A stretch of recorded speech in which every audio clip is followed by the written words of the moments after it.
यह कहानी है भगवान कृष्ण की प्रिय भक्त कर्माबाई की। कर्माबाई बचपन से ही अपने पिता जीवन राम को कृष्ण भगवान की पूजा करते हुए देखती थी। वह कभी भी कृष्ण भगवान भोग लगाए बिना भोजन ग्रहण नहीं करते थे। जब कर्माबाई 13 साल की थी तब एक दिन जीवन राम को तीर्थ पुष्कर स्नान के लिए जाने की इच्छा की। जीवन राम अपनी बेटी को भी ले जाना चाहते थे, लेकिन दुविधा यह थी कि अगर वह सब घर बाहर गए तो श्री भगवान कृष्ण को भोग लगाएगा कौन।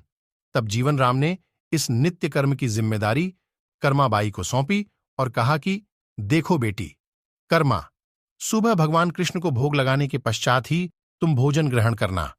कर्मा ने भी अपने पिता की हाँ में हामी भर दी।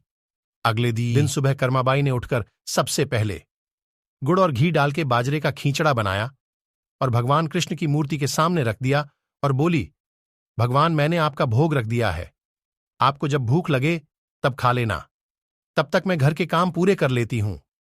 इतना कहकर कर्मा अपने घर कामों में जुट गई।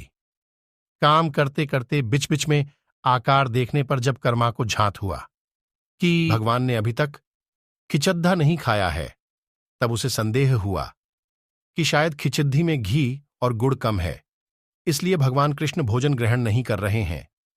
तभी कर्माबाई ने खिचद्दा में थोड़ा गुड़ और घी मिलाया और मूर्ति के सामने बैठ गई।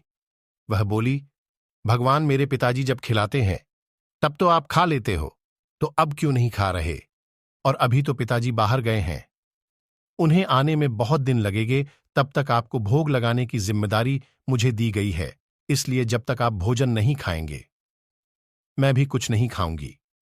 इस तरह जिद पर अड्डी नन्ही कर्मा की प्यारी बातों से कृष्ण भगवान का सिंहासन डौल गया और फिर मूर्ति में से आवाज आई, बेटी कर्मा तुमने पर्दा तो किया ही नहीं, तो मैं भोजन कैसे करूं? तब कर्माबाई ने मूर्ति के आगे अपनी चुनरी का पर्दा किया और कुछ ही समय में कृष्ण मूर्ति के सामने रखी खिचद्दी की थाली खाली हो गई।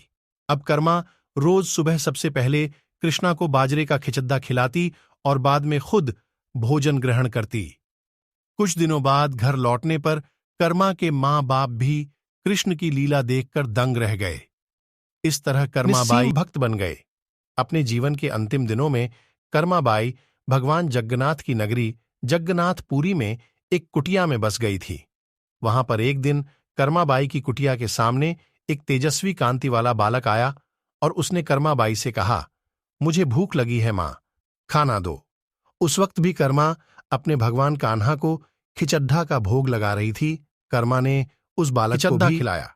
उसके बाद से वही बालक हर रोज कर्मा के हाथ का खिचद्दा खाने आता था। यह सिलसिला कई वर्षों तक चलता रहा।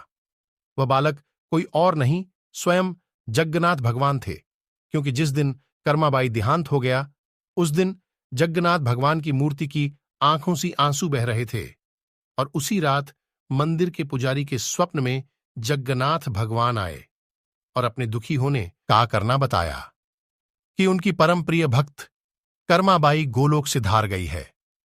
मैं रोज सुबह उसके हाथ की खिचड्डी खाता था, अब मुझे खिचड्डी कौन खिलाएगा? अगले दिन से मंदिर के पुजारियों ने निर्णय लिया, भगवान को रोज बाजरे के खिचद्दा को भोग लगेगा और उस भोग का नाम दिया गया कर्माबाई।